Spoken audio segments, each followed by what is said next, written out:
ஆண்டவரே என்னை என்றும் காத்தருளும் உம்மிடம் அடைக்கலம் நான் புகுந்தேன்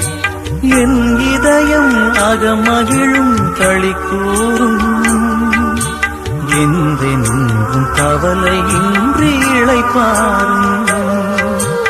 ஆண்டவரே என்னை என்றும் காத்தருளும் உம்மிடம்